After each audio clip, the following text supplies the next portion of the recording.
कहानी नीरू की है। पंजाब की नीरू की शादी दिल्ली के राहुल से होती है। दिल्ली कितना बड़ा शहर है ना, लेकिन आप लोगों का घर तो बहुत छोटा है।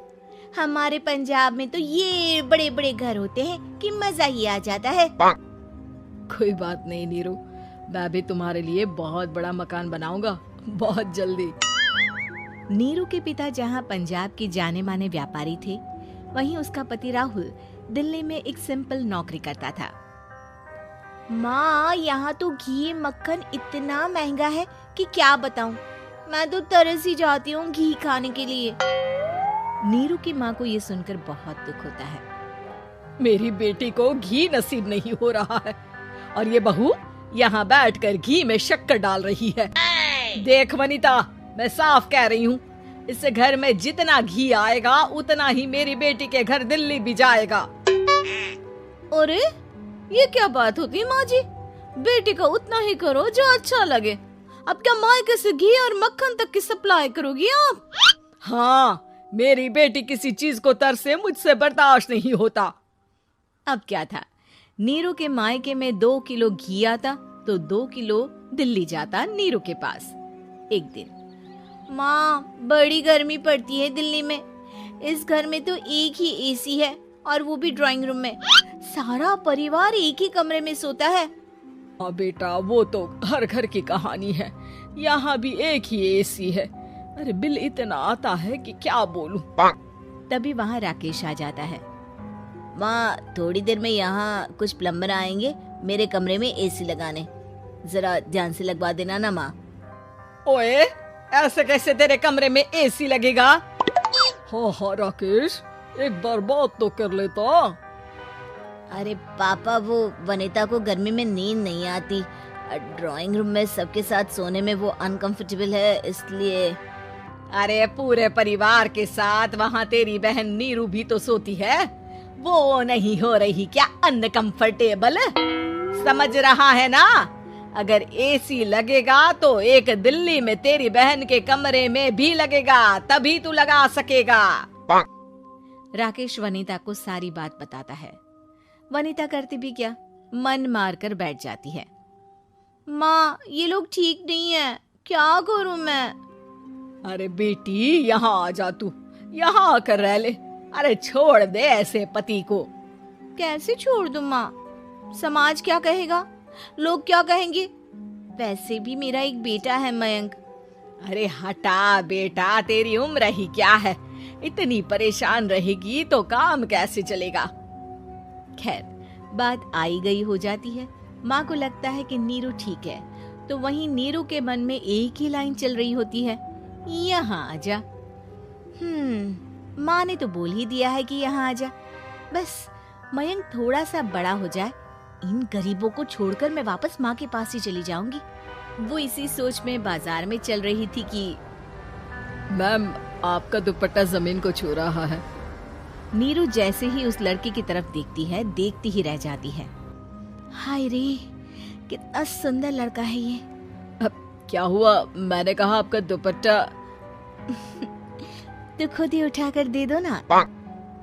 लड़का समझ जाता है कि नीरू उस पर फिदा हो चुकी है। वो उससे उसका नंबर लेकर चला जाता है।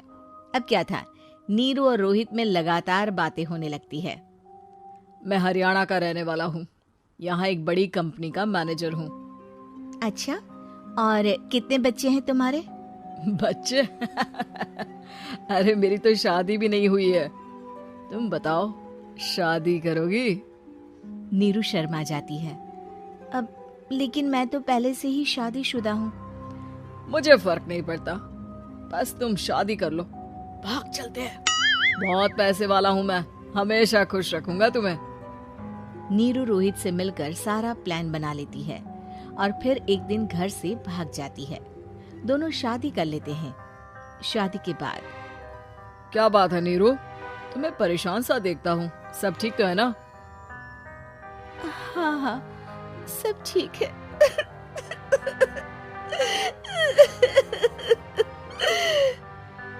ये कहते कहते ही वो रोने लगती है। अरे क्या हो गया, रो क्यों रही हो?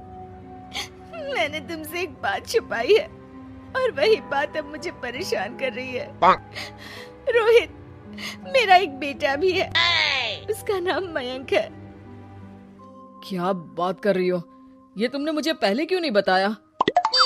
देखो नीरू, मेरी माँ को मैंने ये नहीं बताया है कि तुम शादीशुदा हो। बच्चा मैं मैनेज नहीं कर पाऊंगा। नीरू को समझ में नहीं आता कि वो क्या करे। तुम उस बच्चे को अपनी माँ को क्यों नहीं दे देती? नीरू चुपके से माँ को फोन करती है। माँ, क्या मयंक को तुम रख सकती हो? बेटा, मैं राकेश के साथ बात करती हूँ। आखिर घर का बेटा वही है, जो वो बोलेगा। वैसे भी बेटा, तूने जो किया है ना, उसके बाद से पूरा घर तेरी बुराई कर रहा है। मैं भी अब किसी से तेरे लिए लड़ नहीं सकती। राकेश बेटा, नीरू ने तो जो किया बहुत ही बुरा किया, लेकिन मैं सोच रही थी कि क्यों ना मयंक को हम यहाँ ले आए। तभी वनीता बोल पड़ती है। वाह जी, ऐसे कैसे यहाँ ले आए? यहाँ क्या भंडारा भरा है? और जिस बच्चे की माँ ने नहीं सोचा, उसके लिए हम क्यों सोचे? नीरू को एक बार तो अपने बच्चे के बारे में सोचना चाहिए था ना। अरे लेकिन तेरे पास भी तो लड़का नहीं है ना वनीता। माँ, वनीता ठीक बोल रही है। कल को वो बड़ा होकर इसी घर का हिस्सा मांगेगा तो हम क्या करेंगे? माँ कहती भी तो क्या, वो चुप रह जाती है। वहीं नीरू का पहला पति कहता है। माँ, अगर आज भी वो वापस आ जाए तो मैं उसे माफ कर दूंगा। बेटा, गरीबी चीज ही ऐसी है, क्या करेगा? तू तो अब मयंक का सोच। वो बेचारा तो बिना माँ का हो गया। मयंक के खातिर तू दूसरी शादी कर ले बेटा। लोगों के लाख समझाने के बाद नीरू के पहले पति की शादी रिद्धि से हो जाती है, जिसके पहले पति से 2 बच्चे होते हैं। देखो जी, मैंने शादी सिर्फ बच्चे के खातिर की है। मैंने भी शादी सिर्फ बच्चों के खातिर की है। वहीं नीरू के दूसरे पति के मन में ये बात घर कर जाती है कि नीरू एक मासूम बच्चे को उसके खातिर छोड़ कर आई है। अब देखो नीरू, मुझे लगता है कि जो औरत अपनी कोख का बच्चा छोड़ सकती है, वो तो कुछ भी कर सकती है। कल को तुम्हें मुझसे अच्छा कोई मिल गया तो तुम तो मुझे भी बाय बाय कर दोगी ना। नीरू को अब उसका दूसरा पति ताने देना शुरू कर देता है। तंग आकर नीरू उसके यहाँ से भागकर अपने पहले पति के पास चली जाती है। लेकिन ससुराल में क्या लेने आई है नीरू, मयंक को? नहीं नहीं सासू माँ, मुझसे गलती हो गई, मुझे माफ कर दीजिए। नीरू, अब वक्त खत्म हो गया है, मेरी शादी हो चुकी है। तो छोड़ दो ना उसे, हमारा बच्चा है।